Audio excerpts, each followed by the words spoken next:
Walmart Plus. If you're an Amazon seller, what you need to be doing in order to capitalize on the growth of Walmart Plus and Walmart.com in general. So keep watching this video if you're an Amazon seller, because me and Troy from Seller.Tools are going to be covering all the things that you need to consider when it comes to this massive rise of Walmart.com. What we're thinking is going to be a massive rise. I mean, right now it's very small, very low volume. So the only direction they can really go is up, right? So let me go ahead and introduce you to Troy from Seller.Tools. Yeah, thanks, Ian. I'm Troy Johnston, co-founder at Seller.Tools, Amazon seller and consultant. And my name is Ian Smith. I'm with EvolveMedia.agency. We're an Amazon marketing agency, and we help a lot of Amazon sellers with running Facebook ads, messenger bots, email marketing, creating content, ranking higher, rebate campaigns, all that kind of stuff. So now that you know who we are, let's go ahead and jump into Walmart.com versus Amazon.com. First of all, I just want to say, just to set the stage of the scale of things, Walmart, their market cap, both of these are public companies, so there's a lot of information about them. Walmart's market cap is about $375 billion, okay, which already is a lot of money. Amazon's current market cap today is $1.5 trillion.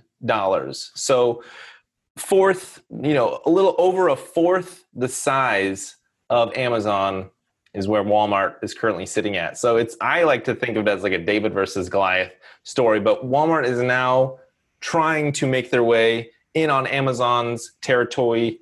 Troy, what are your thoughts on this? You think Walmart will actually make some progress?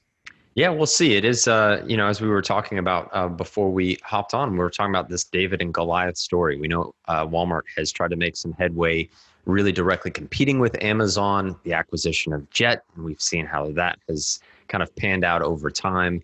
And now with the introduction of Walmart Plus, a direct competitor really to Amazon Prime, which will be very interesting. It's very, very much them saying, okay, here's a apples to apples comparison for what you're accustomed to as an e-commerce buyer, let's say, with the undoubtedly the 800-pound gorilla in the room that's Amazon, right? Yeah, and if you're not familiar with Walmart Plus, because it's not fully out yet, it's not in full gear just yet, just let me give you a quick rundown. They're going to be $98 per year versus Amazon Prime's $120 or $119 per year. They were supposed to launch in the spring of 2020. Well, obviously with the virus and everything, they're now going to be launching in July. We're almost near the end of July. I don't even know if they're fully launched yet. So in August, they'll be getting the name out there. You'll start to see Walmart Plus a little bit more. Basically, the whole pros and benefits of Walmart Plus is you got free same-day delivery of groceries. Obviously, you got to live nearby a store. Free delivery of like tech, beauty, sports products, discounts at Walmart gas stations. They're supposedly going to be launching like a video platform, which I think is kind of a stupid idea because like we really need another video platform, especially from Walmart.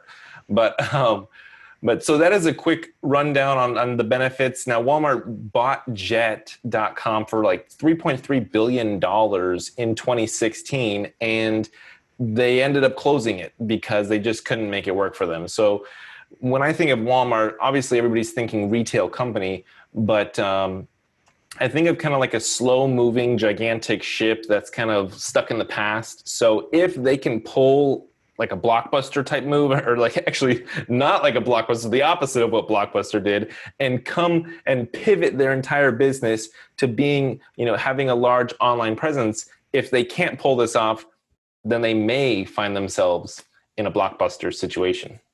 Yeah, well, let's take that analogy, maybe think about a Netflix type pivot where you had physical products and you had a physical asset. And that's really what I think of Walmart with their footprint, their retail locations. And obviously in the midst of this pandemic, that is a sort of a USP and assets that are being underutilized. Some of the perks that you mentioned, whether it's, grocery delivery, obviously if you're closer to a retail location, but gas and obviously travel being somewhat limited during this time.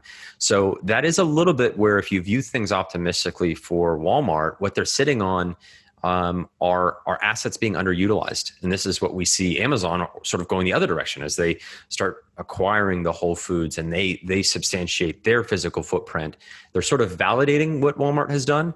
And this is where it gets to be immensely nuanced, especially with the timing of everything, with the pandemic, the political implications, the economic implications, the eventuality of e-commerce growing exponentially.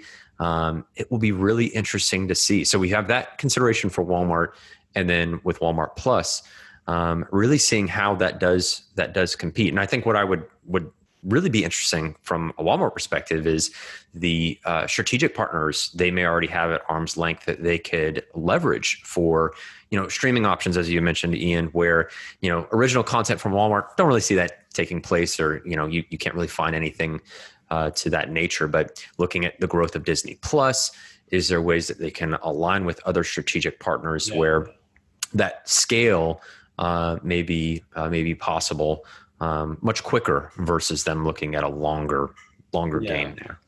And when you think about real estate, right? So you just said Walmart's got a ton of locations, and then Amazon, their locations are fulfillment centers. So just pulled up an article. It says Amazon has 110 operational fulfillment centers in North America alone. Okay, if we compared that with the number of Walmart stores, I don't have that number pulled up, and it doesn't really matter because Walmart isn't using their locations just yet as a full-on fulfillment center, which is what I think they plan to do with Walmart Plus. They kind of want to get a little bit more of their locations as a little bit more of a hybrid fulfillment center, because it seems like you can get groceries from there.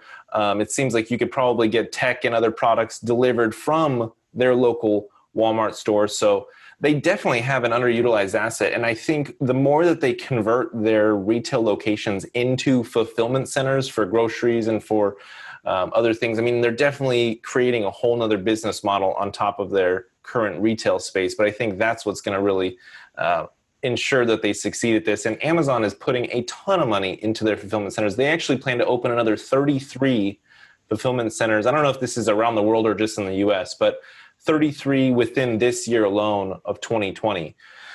So, and then obviously Amazon has Whole Foods, which I really think that's an underutilized asset. I haven't really seen anything cool happen yet with Amazon and Whole Foods. Troy, do you know anything about, are they leveraging Whole Foods much yet? Not that I've seen that's been really over the top. I know that there are perks that you can realize that I wouldn't say are very unique necessarily to that relationship and that acquisition. There's really it's kind of a cool experience. I've shopped at Whole Foods before too, and I would say I wouldn't go out of my way other than having a Whole Foods experience or looking for like an Amazon twist. But like I said, it's really tricky right now. People aren't going to stop buying food, stop buying groceries. Are people going to be a little bit more, let's say, focusing on costs and efficiencies there? Is more higher end organic options? Is that going to be impacted by a lot of these, economic changes as we get into the latter half of the year? We'll really have to see, because also there is that juxtaposition too of Walmart being the cost-effective, budget-centric option, and you have Whole Foods, which is on the polar opposite end of the spectrum. So it'll be really interesting to see how that continues to show up as this competition continues to heat up. Well, and we'll see. They may live, coexist together in a great way. Walmart will be the discount version of Amazon. When you think about $98 per year for Walmart and $119 for Amazon, $20 per year is not like a massive savings. You always expect Walmart to be like the cheapest around, right? They do have some incredible pricing in their locations, but are those great prices going to be online? I see a lot of companies that say free shipping. Publix is saying free delivery on your groceries, but then when I go on their website and I look at the products, it's not the same pricing at all. It's more expensive when you're on their website looking for everyday, little boxes of lettuce versus what I've seen in the store. I've seen on their website like $7 for a box of lettuce, and then on their website, on their website it's $7. In the store, it's like $4.50 or something. So they're trying to say it's free delivery, but really they're just marking up every single product that you buy. Right. Yeah, no, and it'd be interesting to see because that is the spirit, sort of the philosophy, and with Amazon, that's sort of shown up where people can price compare and find better options just by sheer volume of the competition. That's where it really helps to serve the customer at the end of the day. Where with Walmart, because there isn't as much, let's say, saturation from the seller side or buying options, brand options necessarily, that changes the customer buying experience. So if we continue to see that shift and that philosophy of Walmart being a little bit more of a budget conscious option, is that going to be a race to the bottom? Again, we'll have to see. We're sort of forecasting or speculating what that can look like. We just know what it is right now, and a little bit of uncertainty with the Q4 where, Black Friday is not happening at Walmart. And other major retailers. I mean, you can see now so many are claiming bankruptcy. So Black Friday and Q4s and holiday seasons as we know it are really, really changing for this year, and it'll be really telling. Dude, the pandemic, this holiday season is going to be 90% online. If we're still in full swing with this whole virus situation, the online sales are going to be nuts for Q4. So, I mean, the companies that are big need to get their online presence in check right now. We're already in Q3. But what would you say, Troy, for Amazon sellers that have a great presence on Amazon? They got great ranking, they got great sales volume, great reviews, all that kind of stuff. What should they be doing? How do you think they can best go about getting some Walmart.com exposure and traction? Yeah, I mean, the truth of the matter is for many sellers that I know that are doing plenty of revenue, plenty of volume, there has not been a lot of examples of Walmart being the performance being exceptionally well there. So I don't have a lot of great examples to really highlight, okay, this has been a great case study or testimonial for the ability to really thrive on Walmart right now. But for sellers, a lot of the same type of readiness as we go into a holiday season, optimistically that it's going to be a very active one, is thinking a little bit further ahead of inventory readiness, logistics readiness, as we see e-commerce, as we alluded to, being massive. I think even in the midst of any kind of economic uncertainty, we know that e-commerce will really thrive. So looking at other 3PL solutions, making sure your logistics and support is readily available to ensure delivery of your products, because that's going to be part of Walmart as well, right? You need to make sure you have the inventory availability to support that, to legitimize it. But on the whole, right now, I think it's a good time to start really analyzing Walmart as an Amazon seller if you haven't done that before. Being cautiously optimistic of their initiatives, Walmart Plus being a prime example of they're priming Amazon priming some of the things to compete with Amazon. And those are good signs. You want that competition. You want these major players in the space to compete with one another, because that hopefully leads to a more advantageous environment for you as a seller. But I think now is a good time to take it seriously, really evaluate it, but do your due diligence as a business owner, as a seller, with both inventory, logistics readiness, looking at that 3PL, making sure that you can even support Walmart. And then understand, again, it's a new channel. You need to have the on-channel understanding and expertise to make sure that you're not going there just to say you did, but that you have intention and strategy behind it to really thrive. Yeah, I mean, with inventory, Amazon is now limiting the amount of inventory that they're going to hold for certain sellers, lower volume sellers and stuff. So maybe this is the opportunity where you put some of your inventory at a Walmart fulfillment center, and then if you run out or you have issues with Amazon, then you can always do like fulfillment by merchant from your Walmart center and do like a drop ship type of thing. But yeah, I think definitely stocking up with your inventory, expecting that this holiday season may be a pretty big one, because I'm definitely not going to be going into stores. I haven't gone into stores. I'm a big tech guy, so I love to go to Best Buy, and I like to buy all new gadgets and stuff around those times. And I'm probably just going to be spending my time on Amazon. And when it comes to gifts and stuff, I'm probably not going to be traveling to hang out with my family. So that means I'm just going to drop ship them gifts. I'm just going to go to Amazon and just buy them something and ship it over to them. So I imagine that's what a lot of people will do. I feel like this year there's going to be a lot more gift card gift giving because it's online, and I don't know, it's going to be pretty crazy. Anything last before we wrap it up, Troy, that you want to mention? No, I think that was a great point too to end on, is just making sure that you're making the most use out of every piece of your inventory, where if you are running up against those Amazon restrictions, you're not moving the inventory that you can see. That's again where kind of FBM 3PL as a viable option is kind of have another node in that chain to where wherever the opportunity lies, where you're realizing sales volume, you can send that inventory.